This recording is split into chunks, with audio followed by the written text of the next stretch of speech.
Returning to where we left off in last episode, we are hopping back over here to Team Teal, who is currently getting armored up. It seems like they have managed to get themselves quite a bit of iron. The question is, do they have enough?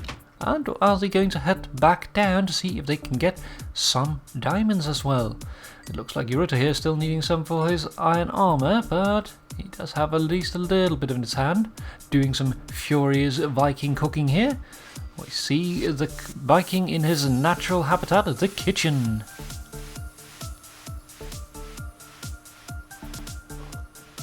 Hopping over to Jackarou, we are still on the surface. He might have spent the entire night out trying to find himself a friend, but even if he hasn't found anyone yet, he has at least found his way to a place where he can find himself some apples. Some oak trees here, which will provide a source of apples that might be able to last him for the game. We will have to see how many he manages to get. It depends on whether he is more determined to find himself a friend or to farm the resources right from the get-go. As long as you're within the center area, you don't have to worry about the barrier, but you do have to if you are near the edge. So be careful everyone out there. Piegon and the others, don't stay too long. And speaking of Piegon, let's hop over and see what he is doing. Piegon has managed to find himself a spawner right on the border of the world. The world border right there, not quite far enough in to do any damage to anyone. But in a couple of episodes still, this border will be coming in very fast. So it's a matter of getting all the resources out of there now and then getting out of dodge.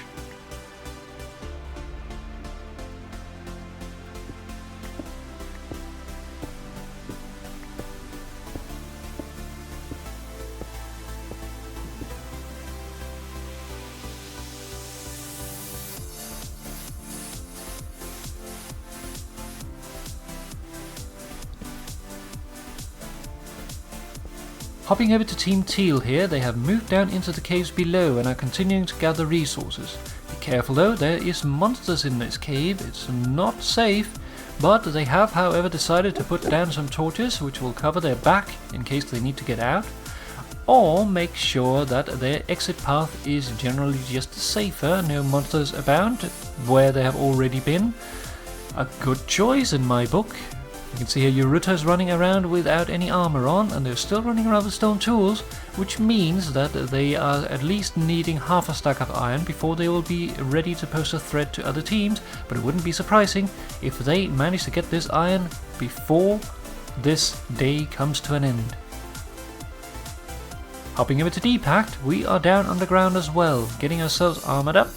Looks to be cooking some things up, maybe some more iron, maybe some food. He doesn't look to use too much time for that. He is putting down some more furnaces and making ready to do some mass cooking.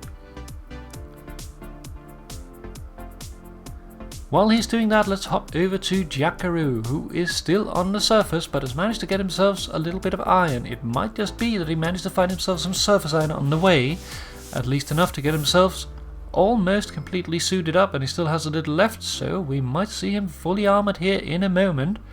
Might even have enough for his tools.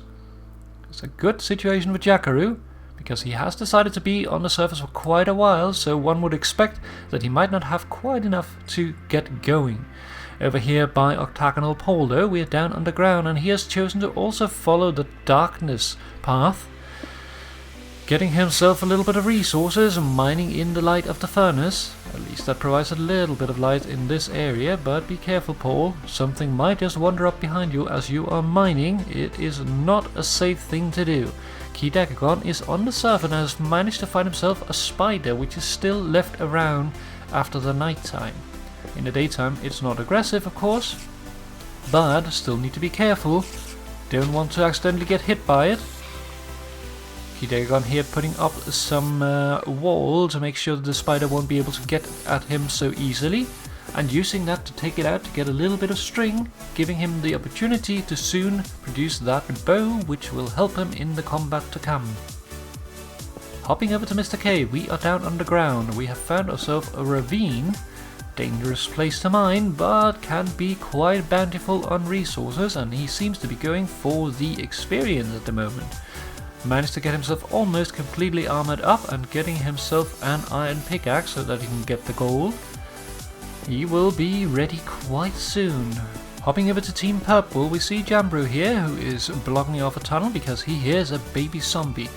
Blocking it off completely because he doesn't want anything to be able to squeeze through, not even one of the tiny baby zombies. Quite a wise choice. If you want to get into that area, you might want to make a more measured approach. However, it doesn't seem like Pink is quite agreeing because here he comes around the corner running in. But seeing a big hole in the ground, he redecides the little decision here and go through the wall to Jackarou. Maybe going to make an approach together. Well, Piegon has managed to gather himself some diamonds all the way down at the lava layer and currently exploring one of the lava pools there to see if he can find himself some diamonds.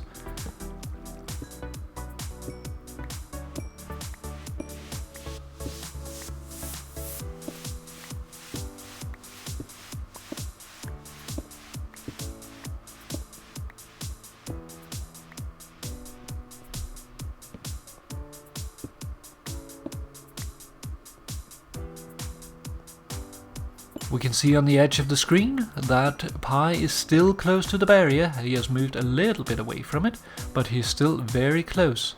There we have it in the background, not too far away. I need to be careful. Once this episode comes to an end, there's only a 20 minutes window before that thing starts moving, and once it does, it goes fast. Janinja is also here, moving back towards the surface after having staircased down to the bottom of the world. He has made himself a little bit of an area up here where he's potentially choosing to cook his things. It wouldn't be surprising if he is looking for diamonds down there. But he doesn't seem to have managed to get himself completely ironed up yet. Team Green, on the other hand, is now fully armored up and are moving down through an abandoned mine shaft. You can hear the monsters about. There is definitely dangers down here, but the good thing about an abandoned mine shaft is that it is a quite safe environment because it is so structured. However, you need to be a little careful because there might just be monsters around the corner. And here we have it, Jackarou and PiegonMC in the fields having just met up.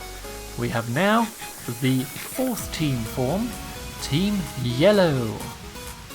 Congratulations guys, your determination has paid off.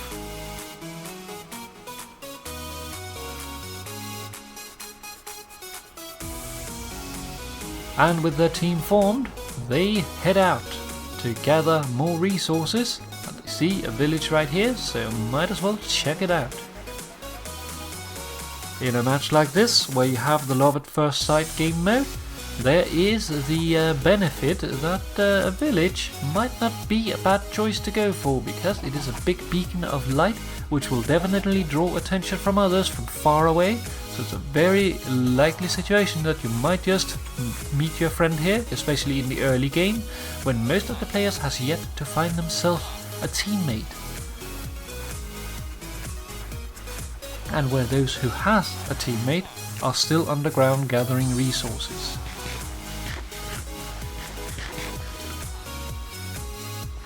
Be careful here, Jackarou.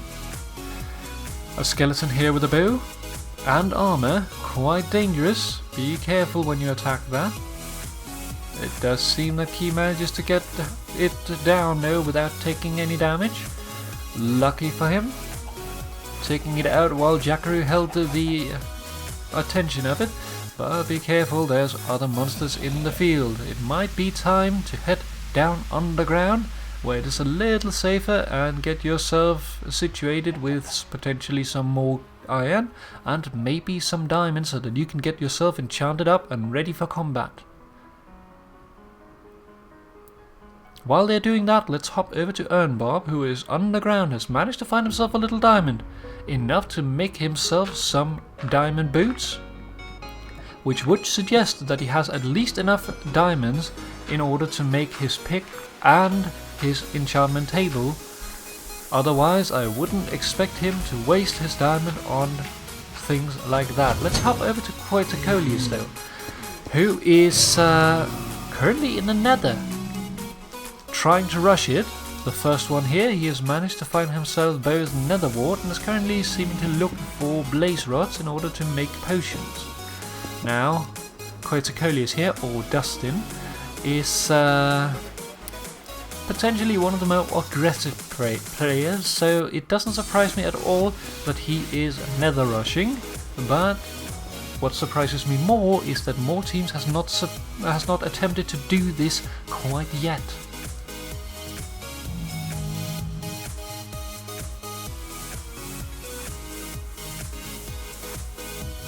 Rushing towards a blaze down at the bottom, manages to take it out. Might just be ready to head back out again very soon. Now that you have what you need, there's no reason to stick around. Hopefully he's listened to the rules at the beginning of the game, so that he won't have wasted time gathering some things that he don't need. After all, we have a ban on certain potions and certain tiers of potions, so there's no reason to gather any glowstone down here because tier 2 potions are not allowed in this game.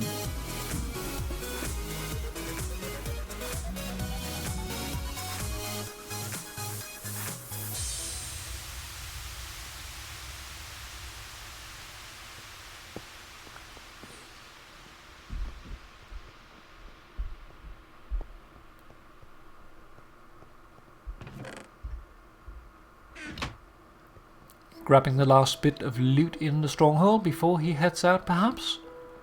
It wouldn't surprise me if we see him back in the overworld very soon now. But first, be careful here, this is not a safe place to fight. Blazes are not the best at aiming, so their projectiles are quite random, but he goes down taking out the spawner before going for the blaze, but gets struck by a fireball in the process. It is going to cause him a little damage, but we know for a fact that he already has the nether wart for potions, so he might just be able to make himself the health potion to get back up again. Pie, on the other hand, here is still underground, still near the border, and currently digging his way back down to the bottom of the world with a diamond pick. It might just be that he has enough diamonds now to get himself enchanted.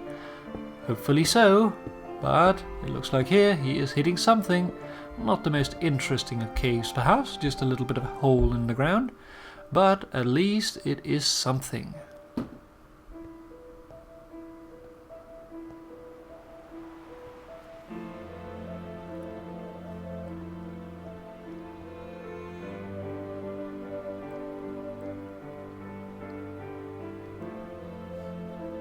Hopping back over to Team Yellow, we are underground as expected and currently making the way as a team through a ravine. A good place to find resources, but also quite dangerous if you don't tackle it in a safe manner.